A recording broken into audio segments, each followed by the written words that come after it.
DSC preparation కి మిగిలిన తక్కువ సమయాన్ని డిఎస్సి 2024 యాప్ లేదా DSC2024.com తో జాబ్ ని సాధించండి. Welcome to Suman TV. అబ్బా, మెట్రో రైల్ ఛార్జీలు మళ్ళీ పెంచిర్రా. గవర్నమెంట్ అయితే జనాన్ని దోచుకుంటుందిరా. ఈ అమ్మ మామూలు ఛార్జీలా మళ్ళీ పెంచితే ఏంద్రబా ఈ బాధ, ఏంది దారుణంగా ఉంది పరిస్థితి అనుకునే వాళ్ళు మీలో ఎంతమంది ఉన్నారు? మెట్రో రైల్ ఛార్జీలు పెంచితే తప్పేంటి? నా ప్రశ్నకి మీరు సమాధానం కూడా అడగొచ్చున్నాను. మెట్రో రైల్ ఛార్జీలు పెంచాల్సిన అవసరం ఉంది. ఎందుకంటే ఒక్కసారి మెట్రోలో ప్రయాణం చేసిన వాళ్ళు, రెగ్యులర్గా ప్రయాణం చేసిన వాళ్ళని అడగండి. ఛార్జీ చాలా తక్కువ, ప్రయాణంలో స్పీడ్ చాలా ఎక్కువ. ఉప్పల్లో ఎవరైనా మెట్రో రైలు ఎక్కితే రాయదుర్గంలో దిగడానికి కేవలం 60 రూపాయలు మాత్రమే ఛార్జ్ చేస్తున్నారు. ఒక క్యాబ్ బుక్ చేసి చూడండి, లేకపోతే అట్లీస్ట్ ఒక బైక్ బుక్ చేసి చూడండి. చాలా అగ్రిగేటెడ్ యాప్స్ ఉన్నాయి కదా, యూబర్ అనో, ర్యాపిడో అనో, లేకపోతే ఏదో యాప్స్ ఉన్నాయి కదా. కనీసం బైక్ మీద పోవాలన్నా, బైక్ బుక్ చేస్తే బైక్లో పోవాలన్నా కనీసం 300 రూపాయలు తీసుకుంటాడు. ఉప్పల్ నుంచి రాయదుర్గం కావచ్చు, లేకపోతే ఎల్బీ నగర్ నుంచి మియాపూర్ కావచ్చు. మెట్రో అత్యంత చౌక ధరకి ఇప్పుడు నడుస్తుంది. ఎల్ఎన్టీ మెట్రో నిజంగా, ఈ మెట్రో హైదరాబాద్కి ఒక ఆక్సిజన్ లాంటిది. ఈ పెరుగుతున్న జనాభాకి తగ్గట్టుగా ప్రతిరోజు 5 లక్షలకు పైగా జనాన్ని ట్రావెల్ చేస్తున్నారు మెట్రోలో. 5 లక్షల మందికి పైగా గమ్యాన్ని చాలా వేగంగా ఆన్ టైంలో చేర్చగలుగుతుంది. కాకపోతే ఈ ఛార్జీలు, పాత ఛార్జీలు కంఫర్టబుల్గా ఉన్నాయి. కాకపోతే కొత్త ఛార్జీలు ఒకసారి ఇక్కడ చూద్దాం. పట్టిక చూస్తే మనకు కిలోమీటర్ నుంచి 2 కిలోమీటర్ల వరకు మినిమం ఛార్జీ 12 రూపాయలు చేశారు, మ్యాక్సిమం ఛార్జీ 75 రూపాయలు చేశారు. జస్ట్ 15 రూపాయలు ఎక్స్ట్రా పెరిగింది అంతే. 60 రూపాయలు ఉండే, మినిమం 10 రూపాయలు ఉండే, ఒక 2 రూపాయలు కనిష్టంగా పెంచితే గరిష్టంగా 15 రూపాయలు పెంచారు. తప్పే లేదు, 17 రూపాయలు అనుకుంటా, 16 రూపాయలు పెంచారు. మెట్రో ఛార్జీలు పెరగడం వల్ల బాధపడ్డ వాళ్ళు ఎవరైనా ఉంటే నిజంగా ఒక్కసారి వాళ్ళు పునరాలోచించుకోవాలి. మెట్రో ఛార్జీలు పెంచాల్సిన అవసరం ఉంది. నిజానికి 2023 డిసెంబర్ ఎలక్షన్కు ముందే బీఆర్ఎస్ గవర్నమెంట్ ఉన్నప్పుడే మెట్రో ఛార్జీల పెంపుకు ఒక ప్రతిపాదన వచ్చింది.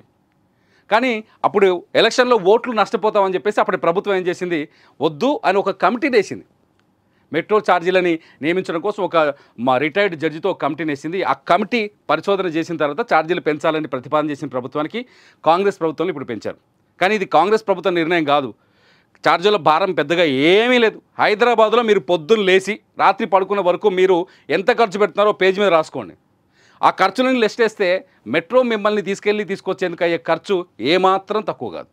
నేనైతే పూర్తి స్థాయిలో సమర్థిస్తున్న మెట్రో ఛార్జీని. కాకపోతే మెట్రో విషయంలో నేను సమర్థించింది ఒకటి ఏంటంటే, 2 విషయాల్లో పూర్తి స్థాయిలో నిర్లక్ష్యం చూపిస్తుంది మెట్రో.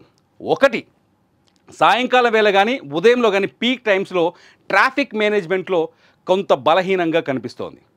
ట్రాఫిక్ మేనేజ్మెంట్ నిజంగా సాయంత్రం జూబ్లీ హిల్సో, లేకపోతే ఇక్కడ రాయదుర్గో, లేకపోతే ఈ ఏరియాల నుంచి అమీర్పేట్కి వచ్చేందుకు అక్కడ ప్రయాణికులు తీవ్రమైన ఇబ్బందులు పడుతున్నారు. స్టేషన్కి వచ్చిన తర్వాత కనీసం 45 నిమిషాలు వెయిట్ చేసి ఒక 8 ట్రైన్స్ వెళ్ళిపోయిన తర్వాత కానీ ట్రైన్ ఎక్కలేని పరిస్థితి ఉంది. దీన్ని ఎలా సాల్వ్ చేయాలనేది మెట్రో ఆలోచించాల్సిన అవసరం ఉంది. ఛార్జీలు పెంచడం తప్పేం కాదు.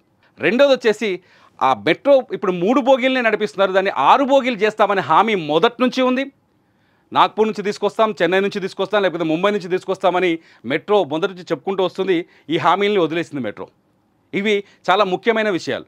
ట్రాఫిక్ మేనేజ్మెంట్ ఎంత క్లియర్గా ఉంటే మెట్రోకి వచ్చే ప్రయాణికుల సంఖ్య కూడా పెరుగుతుంది. నిజానికి ఇప్పటికున్న లెక్కల ప్రకారం, మనకు అందుబాటులో ఉన్న డేటా ప్రకారం, మెట్రో చెప్తున్న డేటా ప్రకారం రోజుకి ₹1 కోటి నష్టం వస్తున్నట్టుగా కొంత మెట్రో చెప్తోంది. ఈ ₹1 కోటి నష్టాన్ని పూడ్చుకోవడానికి ఇప్పుడు ఛార్జీలు పెంచుతున్నట్టుగా కాదు.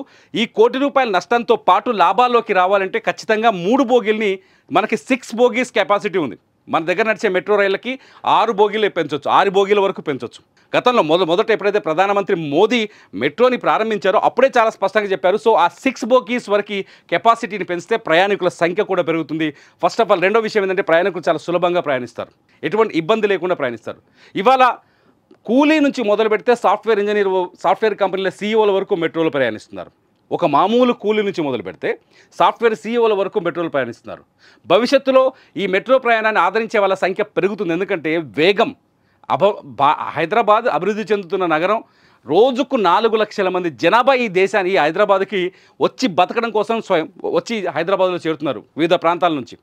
ఆంధ్రప్రదేశ్ కావచ్చు, తెలంగాణ కావచ్చు, మహారాష్ట్ర కావచ్చు, కర్ణాటక నుంచి కావచ్చు. రోజుకు 4 లక్షల మంది, మినిమం 4 lakhs మెంబర్స్ వస్తున్నారు హైదరాబాద్కి. విస్తరిస్తోంది నగరం. ఔటర్ రింగ్ రోడ్ కూడా దాటిపోయినాయి కాలనీలు. భవిష్యత్తులో రీజనల్ రింగ్ రోడ్ వరకు కూడా విస్తరించే అవకాశం ఉంది. మెట్రోని విస్తరిస్తోంది ప్రభుత్వం ఆల్రెడీ. ఇప్పుడు పాత ఏదైతే ఫలక్నుమా వరకు ప్రాజెక్ట్ ఉందో దాంతోపాటు కొంపల్లి వరకు ప్రాజెక్ట్ని పెంచే అవకాశం ఉంది. దానికి ఆమోదం తెలిపింది. హయత్నగర్ వరకు ఆమోదం తెలిపింది. ఆల్రెడీ శంషాబాద్ వరకు ఆమోదం తెలిపింది కొత్త ప్రాజెక్టుల నిర్మాణానికి. కాబట్టి మెట్రో ట్రాఫిక్ మేనేజ్మెంట్లో కూడా కొంచెం దృష్టి సారిస్తే బాగుంటుందని నా ఉద్దేశం. ఎవరైతే మెట్రో ఛార్జీని పెరగకూడదు అనుకున్న వాళ్ళు ఉంటే నన్ను తిట్టొచ్చు దీని కింద, కానీ పెరగకూడదు అనుకునే వాళ్ళు ఉంటే ఖచ్చితంగా మీ కామెంట్ చేయండి ఎందుకు పెరగకూడదు. పెరగాలి, పెరిగితే తప్పు లేదని నాలాగా వాదించే వాళ్ళని ఉంటే మీరు కూడా తప్పకుండా కామెంట్ చేయండి. నా వాదనని బలపరిచే వారికి నేను ఖచ్చితంగా థ్యాంక్స్ చెప్తా. చూస్తూనే ఉండండి సుమన్ టీవీ.